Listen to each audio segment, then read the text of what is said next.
Hello, welcome. So we're here with the main man himself, Mr. Paul Richards from Milehousestudios.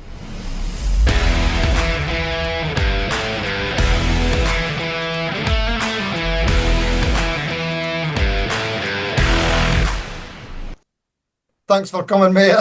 A wee prompt there of the wave. Wake him up. So very kind of you to join us, mate. I'm sure you're a very busy man. I know that we've got you for a short time today, and then you've got that call with the White House straight after this. So we'll get rocking and rolling super quick. I got your guitar that I did a wee video on the other day. Hopefully you've seen that. And yeah, I thought I'd maybe ask you some further questions about it because I was just doing first impressions and I wasn't sure exactly what I was looking at for some of the things. So maybe you can help me out. Yes, go on. Okay, right. So here it is here. What's it called? Has it got a name? It's just called Number One. Number One, because it is the number one. It's an absolute stunner, by the way, mate. Loving it. I don't know if I'm doing it any justice on the quality of this camera because I think these streams downgrade a bit. But anyway, right. First question that I just couldn't figure out stupidly. What wood is this? And what is this wood? Is that alder? It seems too light to be mahogany. Maybe oak? It wouldn't be pine, is it? I'm not sure what it is. Ash. It's ash. Yeah. I'm so stupid, right?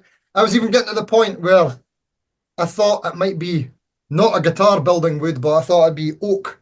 It reminded me of this oak sideboard that I used to have in the house, but it's not.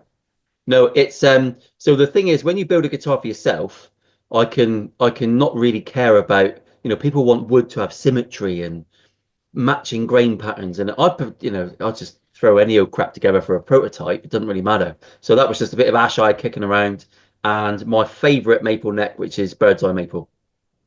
Is that enough for the captain's table, as they say? Yes. I only choose the best for the captain's table. Oh, so I've got more questions. I actually forgot to write this one down. What is it you're using for the inlay dots and the side dots? Whatever Mr. Bezos was selling at the time. All right, because it looks like crap. Really? I think it's abalone in the top. Right. Are they abalone in the middle? I don't know, mate. I thought it was maybe like aluminium or something. But no, they're abalone in the top, I think. Abalone? Right. Abalone. I don't know how to pronounce it either. That's a lot of baloney. But yeah, and I love what you've done here with the actual size of these side dots. They're massive in the best way possible. Because I've got a big bugbear about you can do that. I mean, that's not a one-piece neck, but because I cut the fretboard out of something very similar, you can get away with putting the bigger dots in and rounding them in. But obviously, if you have a neck which is different color, if you have a neck that's got big shoulders like that, you can get away with it. But like wizardy type necks that kind of go to nothing, it doesn't work quite so well. That makes sense. Yeah, because I've got some B-roll of it, and you can see it sort of like glimmering in different lights. So yeah, awesome for visibility. I'm all about the visibility. Practical guitar. So the next thing was the pickups. What are the pickups you've put in here? They are Tim Henson from Polyphia, Fishman Fluence, voiced sets that he got. I never really got into listening to Polyphia because the music's horrific, but I like Tim Henson and I like what he can do, and I like the fact that they had some interesting voices. So, and I thought I'd give some Fishmans a try. And yeah, I love them. They're really good. I don't really think they're any better than a normal humbucker. To be fair, I don't mess around with the voicings on them very much, as you found by the fact that the tone knob didn't work because I don't use the tone knob. Yeah, so the second one, don't know what that one does. But, yeah, it does nothing. So I didn't know what the pickups were, but I could tell they were quite. They sounded high output to me, but I really like the split sounds. Yeah. Yeah, I generally love split humbucker sounds anyway. I know a lot of people sort of kind of complain that it's not as good as a single coil kind of stuff, but if you just see it as its own thing, its own sound, I think they're really cool. People do that all the time. It's not as good as this. It's not as good as that. It's like it doesn't have to be better or worse. It's just different, So it's whatever works for you. Yeah. Nice one. Well, that works for me. So I love it. Right, wait a minute. I need to check my questions because I did have some good questions. I'm kind of slightly prepared for this. Well done. There we go. Oh yeah, there's another thing. There's lots of things. Right, we'll stick back to the back again. This was a complete surprise. So when I was doing the unboxing thing, I'm kind of showing it to the camera like this out the gig bag, and I was looking at it through the viewfinder, and then this, and I never even spotted this until later. It just caught me by surprise. I was like, what is that? So, is this a burning, wood burning? Is it laser engraving? Have you done this by hand? Yeah, so this is my really shit laser engraver that Okay. I do my headstock engravings with, because it does a headstock burn in about 5 minutes. But that one on the back, I was kind of testing what this will do, and that took about 6 hours. Wow. So it was just to see how good a detail, like again, because that guitar is just pure prototype. So that's why it's got 3 neck screws, which people normally shit their pants about. It's only got 3 neck screws. It's gonna combust. Yeah. So I just everything I fancied it. I mean, I basically made that in my garage. So Wow. it was pre Milehousestudios, pre everything really. Well, so I was going to ask about the 3-bolt neck joint as well. I actually love this a lot. So Yeah. for some reason, Fender, the 70s Fenders get a lot of flack for having 3-bolt necks. I don't know why, but then Leo obviously moved on to G&L, more experienced, and that was the done thing there. So I don't see what the problem is, but I've never seen the way Yeah. you've got them in this sort of pattern, and I think that's really cool. I think you should keep this. See, I still do something that the shape of the heel is all still the same, but I put an extra screw in and I move things back a little bit. And it's because a lot of guitar players are dickheads. Are there? So Could you elaborate? yeah, mate, yeah, they are. Yeah, they are. And they think 3 bolts is not going to hold a neck on. So I mean, and the reality is I could put one of those screws in and it would hold that neck fine. But But but people don't know anything about the mechanics and woodworking and all that sort of stuff. So it's just like people that say that glued in necks have got more sustain than screwed in necks, which is utter shite. well, if you But use tone glue, it could. it too well, I've got my own brand of tone glue coming out soon, but it's we anyway, let's keep it clean. Keep it clean, Stephen. All right. I wasn't even thinking of that. Right. Okay, got you. Yeah. But yes, that would be an awesome build project, by the way. And one of your things, doing a 1-bolt screw and neck just to break the internet. That would be quite funny. Oh, mate, you've got I'm gonna make a note of that. One screw. One screw bolt. Yeah, Oh, mate. I think I might get cancelled. if you just made a guitar that like broke all the rules to piss off the most amount of people just for lols, that'd be quite Yeah. fun. Yeah, that's a good idea. Okay, I'll do that. Anyway, moving on. So, oh, sorry, just one last thing on this. I don't know if it must have been something you were considering, but this is absolutely beautiful. Just the lines here of how these are kind of waving, matching. I don't know if that's Yeah. intentional or not. Nope, It's even matching completely here. made it up. The only thing different is the swoopy bit where the neck actually joins the body. Everything else is traditional Fender shape. It's stunning. I love it. Yeah, that's exactly a Jazzmaster. I just basically round off the neck pocket. Love it. It's very comfortable, mate. Like you've spoke of the Phil McKnight handshake too. I like to use that term as well. And yeah, this is absolutely nailed. Perfect for the upper fret access. Right, Yeah. last thing about well, not last thing, just I want to ask about this, what I'm calling a motif on the headstock there. Is that actually cut out a part of the fabric? Yeah, yeah, It it's is. just stuff. Yeah, same as a cavity cover. It's just stuff I had left over. But I'll just Awesome. make it because I hate matching headstocks. Hate it. I'm not a So fan either. if it's a Gibson or an angled headstock, it's got to be black because they all are. And Fenders, I think that the neck should be the same color as the headstock. So I thought I'd put something in there just to be, break the mold. But yeah, I think it works nicely. I like that, but yeah, but it's mine, so bollocks to anyone who doesn't like it. No, no, I absolutely love it. Yeah, Just I think you've just got a good eye for this stuff in general. I mean, there's the fabric top itself, but I was also talking about in the video how the binding matching the knobs, selector switch, and pickups as well. Just all these wee details. I love that. yeah. Also love It did used to have cream humbuckers in it from a USA Jazzmaster, right. but the bridge humbucker was a bit of a wonky one in it, and it never played ball. So I ended up having a different like it's had so many different pickups in that guitar. It's ridiculous. But Oh, that's a good I fit. finished on them. But yeah, I always like high contrast with a lot of people don't like it. Like, well, actually, I don't always like it, but I like a black pick guard with white pickups. That's what I'm doing with that purple one there, and then that's got Yep. the pink and white. But weirdly, I don't like the opposite. I don't like a white pick guard with black pickups. I don't know why. But anything high contrast usually catches the eye. I'm into Do you that. know what I hate? I don't like the humbuckers you get with the bloody great screws in the top, like the rounded dome. They're always called like the Invaders or something like that. The Seymour Duncan Invaders. Minging. Yeah, I know Ugly what you mean. thing. Yeah, they look a bit too aggressive. Yeah. Totally right. Then I have more. Yeah, I do have a question about fabric tops. Right. Yes. So this is absolutely beautiful. I want to ask where you got this particular pattern from, and also if someone's into fabric tops or wants to or finds a design that they really like, is there any limitations on like material? Could you do like a t-shirt? Could you do like a tablecloth or? Right, so there's a few issues. It doesn't always go right. So that is from eBay, and if you type in flower fabric on eBay, you'll get 1,000 to choose from. Skull fabric, whatever you want. So it's always from eBay. I try to stay away from spandex because it chafes and it's not great for gluing onto boards. What am I on about? Spandex is lovely. We all wear spandex when no one's looking. Spandex! All spandex! So anything with like elasticine in it, is that right? Yeah, it's a nightmare because when you've got to glue it down, it wants to stretch and deform and do all strange things. But people, someone asked me to make a fabric top out of his wife's favorite t-shirt, and she had passed away. Oh, yeah, and I was like, it could go wrong. So we didn't end up doing that because it was in the early days, and I've learned to run away from problems, potential problems. That's a lot of pressure, that one, to get right, isn't it? Yeah, that's it. So yeah, so we didn't do that. He did something else with the t-shirt. I can't remember what. But yeah, it's generally speaking, most fabrics are fine.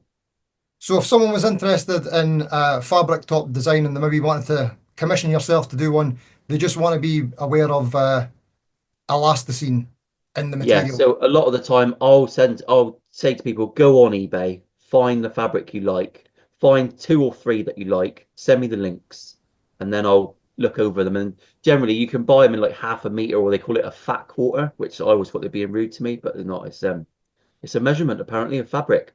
So a fat quarter will do 2 guitar tops, a meter will do 4. So I've got a cupboard full of just random bits of fabric everywhere. It's loads of it. So you get loads left over. I've got some panels and that laying around if you want to see what they look like. You're going to edit this? It depends what you say. No, what you want? No, probably not. It's a free for all, mate. You say whatever you like. Oh no, I mean I'll go and grab a couple of examples, and you don't have to. Well, I've actually got a clip from one of your other videos where you just put in about another one that you're making, and you showed a little bit of it, so I can chuck that clip in. Do that. So obviously I do a lot of fabric top stuff, and this is going to make the most beautiful Les Paul double cut. So very similar to that. 2 black P90s, black binding, all on mahogany neck. It's going to be lovely, isn't it? Oh! I've actually been stealing, you know, like how you do your Vlipsy memes? I don't know. Yeah. So I just basically went through about 4 or 5 of your videos and just took out loads of tiny wee clips of you, so you are the memes in the video. All right. Oh God. Someone actually sent me a song the other day. I'll send it to you. And he's basically written a song, and it's clips of me with his singing. And it's really funny, actually. It's the guy that bought the double cut Les Paul. He actually came and picked it up. Oh, nice. And yeah, he wrote a song, and it's quite funny, actually. I mean, it's dead easy to find memes of yourself, mate. Pretty much everything that comes out your mouth is meme worthy. Bollocks. Exactly. Incidentally, if I can just interject, wow. If any of your viewers, if any of you know a website alternative to Vlipsy that's got 4K clips that I can nick, please send it over, because recording the screen on my phone is a ball ache. Right, you do it on your phone, got you. Fair dues. I do. Vlipsy's like an instant download. It's a great site, but it's not very good quality. Yeah, I think sometimes that helps. Do you think so? A bit more lo-fi, yeah, and they're really quick as well, aren't they? They're only like sort of up to 3 seconds or something. Yeah. Yeah, but I like them. I've been stealing your ideas because I've been kind of stealing clips from movies and stuff like that. So yeah, Vlipsy seems like a better shout. Yeah, YouTube's weird because it won't let you download and just nick a clip. You have to screen record, and then it's a ball ache. All of my video techniques and everything that I do comes from John Malecki. All right. Do you watch John Malecki? I don't know. No. All right, it's a carpenter channel. It's massive, millions of subscribers. He's an ex-NFL football player, but he's turned woodworker. Wow. And he does all sorts of crazy projects, and his channel is my favourite channel on the internet, and apart from yours, Steve. And then yeah, it's my favourite, and it's all his. You know, basically, I try to do my videos the same as him because not on purpose. I just kind of gone that way because that's what I like to watch. That's it. I kind of do my stuff the same way as well, as kind of I try to make what I would want to watch. But yeah, that's Yeah. great, mate. And that's a perfect segue as well, because you've just mentioned, what did you say, John Malecki? Yeah. John Malecki, NFL football player, now a luthier, guitar builder, carpenter. No, he doesn't make guitars. Hang on, let me. So here's what I wanted to ask you. I thought this might be a good question, Yeah. potentially. So let me set the scene. Yeah. So what would you say was your trade before the guitar building? This isn't the question, by the way. This is just a lead up to the question. Was it carpenter, joiner, cabinet maker, kitchen fitter? Where do you stand on these? So I started off as just a normal carpenter, which is first and second fix house builder. And then because I've got fair skin, I don't like being outside. I don't like the cold. I don't like the hot. So I ended up preferring indoor carpentry. That leads you on to, and I prefer finished carpentry, all the nice stuff like staircases. So I did that for a long time. And then that kind of moved on to kitchens, because kitchens is a nice project where you like 2 weeks in someone's house, start to finish. And you're really close with the clients, and there's a lot of job satisfaction in kitchen fitting. So then it started when I started my own business, you know, and I had a few good tradesmen around me, you know, plasterers and all that sort of stuff. That's what I ended up just doing only kitchens for probably 15 years. And because it took very little organization, so doing it, and I could basically run a kitchen company and work less than 16 or 17 days a month. So and yeah, it was great because I'd pull a kitchen out on a Monday, and then for the rest of that week I hand it over to my electrician and plasterer. I don't have to go back there. So and then someone says, "Do you want to come and hang some doors?" And I'm like, "No, no, I'll go and build guitars in my garage and take my wife out for lunch. It's much better." That's the way you want to do it. So this was a lead up to the question then, as people, because you're on both sides of this. So people that maybe work with wood as a profession, right? So I've just got this picture in my head where you've got yourself, the carpenter, and then the luthier. So let's say the luthier is maybe the type of person that they might look down their nose on a carpenter in terms of woodwork art type of thing, right? But what I want to ask you is, you're a luthier and you've got previous experiences as a carpenter. Is there any sort of skills or mindsets or anything that you've took from your sort of carpentry ways of doing things that is maybe an advantage or something that's a benefit for taking over a building guitars, being a luthier, that luthiers would be missing out on? Absolutely. Everything you can think possible for being a carpenter for 20 years was ultimately made me able to move into the world of luthiery very, very quickly. I already had loads of tools. When I went to Crimson Guitars, which I wholly recommend to people, it's phenomenal, changed my life. And Sean from Crimson Guitars is setting up his Allen Luthiery. He's setting up his channel again. So it's going to be some good videos. You can nick his ideas. He taught me for a week, just me and him basically, because I was there after COVID. And because I was a carpenter for 20 years, he could basically say to me, do that. And I did it because I could work wood phenomenally well. Yeah. So the only thing that holds me back as a luthier is the fact that my patience and my impetuousness, and the fact that, you know, if I go to a house and I had to put some walls up, I knew what it looked like. I knew what to do. Didn't really have to think about it. You just point and shoot, which is what I used to call my old apprentice. I used to call him Kodak, because he used to point and shoot. He wasn't there to think. He was an idiot, but he could point and shoot, and he was good at that, right? So, and he's still called that now, and he's 33. Brilliant. So, but yeah, being a carpenter is the best thing you could be doing. I don't know how people that work in offices go to a guitar course. I don't know how they teach those guys. I would love to teach people how to build guitars, but if they're not got a bit of practical experience, I don't even know where I'd start. So those boys are miracle workers, really, in that sense. Yeah, I'm a bit of a nightmare when it comes to anything handsy woodworking myself. So yeah, it's not even something that I'm super duper interested in. In fact, see, to be honest with you, I might have mentioned this before, but guitar, luthiery, or building, like in terms of watching YouTube channels, videos, it's one of these things where I don't actively go out and seek to watch the kind of stuff because it's not like a huge interest for me. But I Yeah. kind of see it a bit like going to the gym, where maybe you put one on in the background, and then the next thing you know, you're, oh, I'm kind of enjoying this. This is really good. This is quite therapeutic. But Yeah. it's different. I think with your channel, how your channel stands out is that I'm not really watching so much for um the content of the building. It's just all about the entertainment and just watching what you're saying. But along the way, I am picking up a lot of tips and things that are really interesting as well. And you see it all in your comment section as well. A lot of people digging the stuff you're doing. I think about a third of my audience doesn't. A third of my audience doesn't even play guitar. Oh, wow. Yeah, I mean, I did a poll a long time ago. I don't know if those figures have changed now. But yeah, so I've got like a 4% female audience, but I'm sure that's men that are just signing in with their wives' accounts, and the odd woman watches, and they must be unhinged. But yeah, it's a lot of the audience don't play. A lot of them don't watch. I mean, I watch Matt Armstrong, as a lot of people do. He fixes cars. He started off in COVID fixing his wife's car, and now he's worth millions. Basically, it's a Wow. massive, massive channel. The thought of me going out and changing a brake disc on my van makes me feel a little bit sick. I don't want to do any mechanical work at all. Got no interest whatsoever in fixing my own vehicle, but I watch him. And one of my favorite channels is Stez Fix, which is a weird one. There's just a geezer who lives up the line and he fixes electronics. So you get like an old 80s retro game, capacitor's gone on the board, and he fixes it. Well, I haven't got a clue what he's doing. I've been watching him for 2 years. I still don't know how to do it myself. But I love watching his channel because he's a nice guy. And it's That's just, it, mate. I think that's when you know you've cracked it, and you certainly have, mate. I mean, the channel's been going absolutely fantastic. yeah.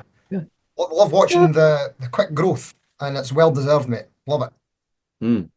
I'd like to take a meme of you saying quick growth. That's might have that as my I might have that as my message alert. Quick growth. I know. Quick That'll growth. sound good coming out in Asda, won't it? Perfect. Right, so I've got some more, couple more questions for you. First one is, so what's coming up? Bearing in mind, this video is probably going to go out in a couple of weeks. So think to yourself, maybe what's coming out in the next 6 weeks or something.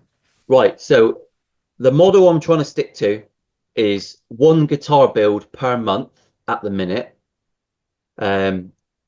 Which is I'm always swaying. I don't know. I'm basically learning how to be a YouTuber while I do all this. My diary is very, very booked up. So we're getting to the point where I'm taking commission builds for November.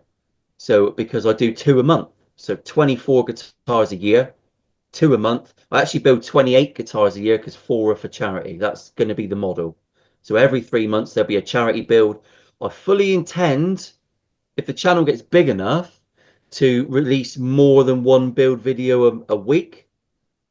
But so I film everything, but I only release one build. So I mean, as we stand, I've been building guitars constantly in the background, but I've only been releasing one build series a month, even though I might be building 3.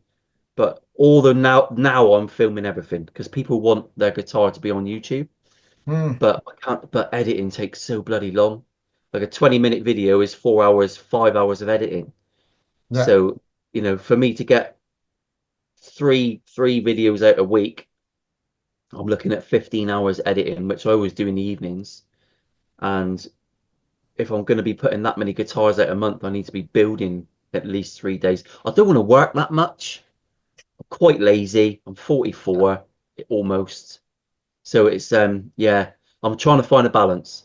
But there are 2 guitars a month being built constantly right throughout the year. And they're going all over the world, Rio de Janeiro, New York, Ireland, which is mad. But that was the aim of the channel. It's a big marketing ploy, isn't it, basically? But, Go on. no, I was going to say, speaking of, that'd be cool to have like maybe in your background a map with the pins, all the places the guitars are going. I tried that, mate. I tried that, but I couldn't be bothered. Right. I know what you mean. Yeah, sorry, full ideas for other people's channels, but when it comes to Yeah, you, I've got the map in the workshop. It's still there, and people watch old videos and they go, "Ah, if you're still doing the map," and I'll reply, "Yeah, I only ever put 2 pins in it." Right. There's so many other things. I'd rather slag off dodgy comments and put fail videos in because it's just a bit funnier. It just breaks up the monotony of like, you know, what I'm doing. Sometimes I'll be editing a video and I'm like, Christ, I'm boring myself here. But, see, that's because you're you, though, isn't it? I mean, everybody, yeah, well, not everybody, but a lot of people get sick of themselves, kind of thing. But your channel's one of the ones where you don't actually. I think you don't need the memes. I enjoy them, by the way, but it's entertaining enough without them. Where Yeah. to the point is the video that I've just made of your guitar doing the unboxing and first impressions. I was actually using your clips as the memes in between. So there you go. You're a meme lord yourself. blowing me. Strap in your finger cheese loving monkeys. I'm not sure how well that one's going to go down.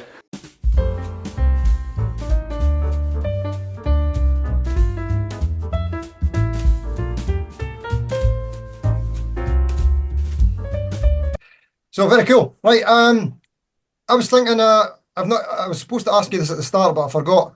I was maybe going to put this up as a premiere. So we can edit this out if you're not up for it.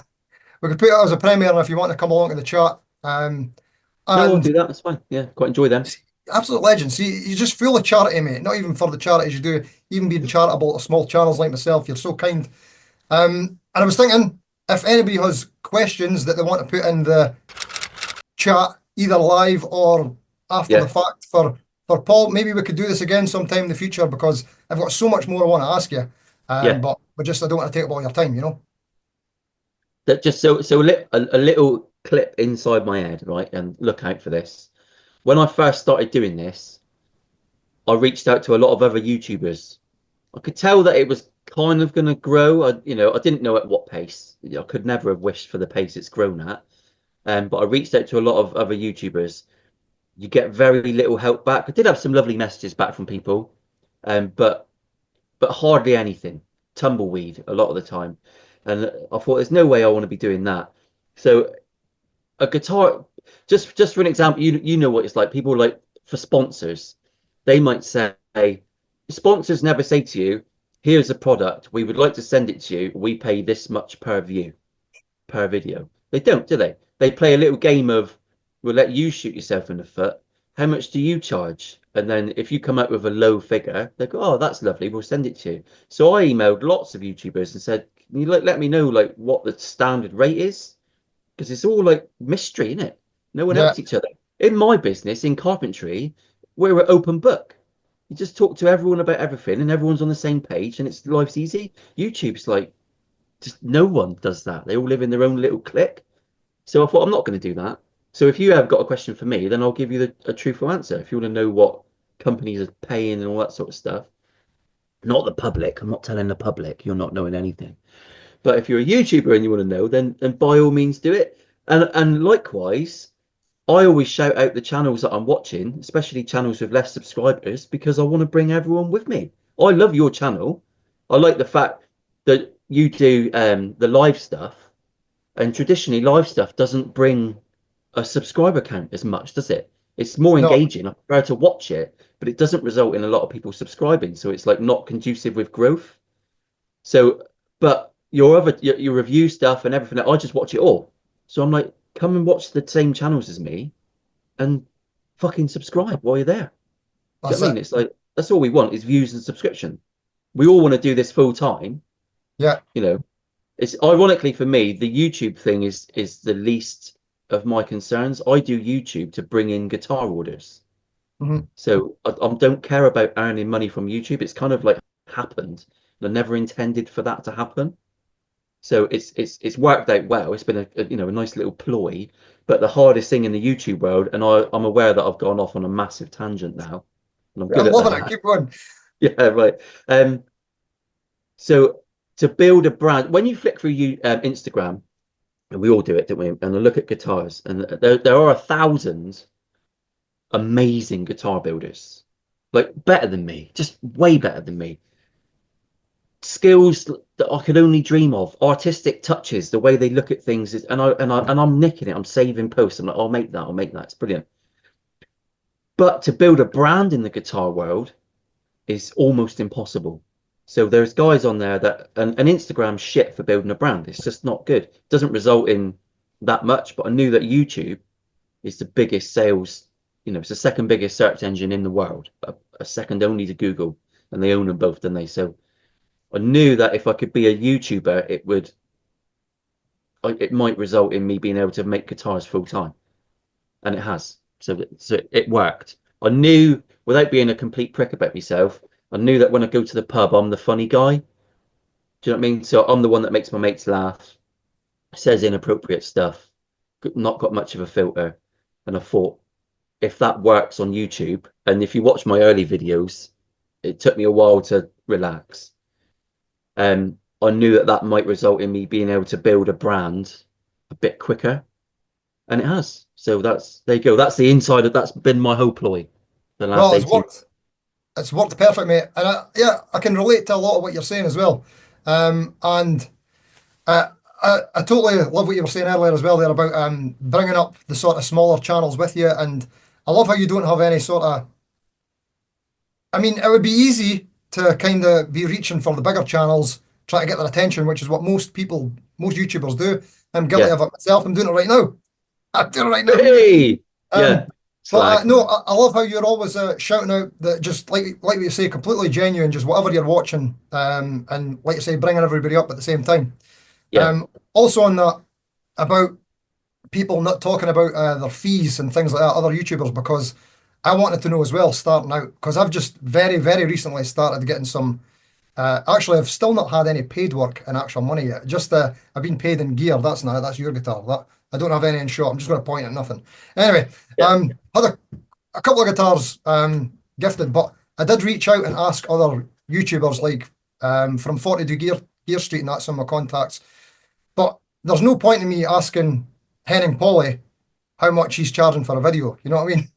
When he's at like 180 odd thousand subscribers, and I'm at like 2 at the time. So what's the point in asking? So Yeah. although they did give me answers, I can't really do anything with that information. And like you say, it is very vague. No one really knows what to charge or what they're worth, what you're paying for subscribers or views, or it's a minefield. Yeah. I was between a rock and a hard place, really, because I really wanted to do no channel sponsorship. I wanted to have no freebies, and I wanted to be impartial. Not because I can't be impartial, even if someone gives me a free guitar. You can still be impartial, and a lot of YouTubers piss off manufacturers because they are, Glenn Fricker and all that. They'll tell you the truth, and I thought, so it is done, and you get still people that, well, you're a shill and all that. That's the word that everyone throws around in it, and you just think, oh, well, bollocks. And even if you aren't, they'll still accuse you of it. So I did. Harley Benton have offered me some free guitars. There's a guy called Ben that does he emails everyone. After I did the Harley Benton review, he emailed me and offered me some guitars. That was 3.5 months ago, and nothing's arrived. So people in the guitar world move very slowly. Like they must be like ex-musicians. You know what I mean? They can't organise a piss up in a brewery. Yeah, definitely. So what is going on? Like, if you want to send me something, and yet I had an email the other day from eArt, which I'll give you the lowdown later on the sly. They're sending me a guitar. The reason I want a guitar from them is because I actually bought one. I haven't reviewed it yet. I bought it right at the start, the same week I bought the Pink Finger, the telly. Right. Bought that off some geezer down the road that had bought it from Amazon. He had never played it. It was brand new. And I opened it up, and it was absolutely brilliant. Right. Phenomenal guitar. Absolutely phenomenal. And it was like 200 quid on Amazon. And that's what kind of got me down this road. So even though I haven't reviewed an art guitar, whatever you call them, I already knew they were belters. And I do know someone else that owns one, and his is also great. So I thought, well, they can send me one because I already know it's going to be fine. Yeah, Artist Guitars just sent me a freebie, which I put on that relic one that everyone's gone, oh, it looks like you dragged it behind the van. Sorry, what was that you said there? Who sent you a freebie, did you say? Artist Guitars. Oh, Artist, yeah. Yeah, because I did that black Les Paul. Yeah, I've seen that one. When I emailed them genuinely at the start and said, do you want to send me a guitar? And they were like, no, because they watched some of the videos and they crawl away like Homer into the bushes.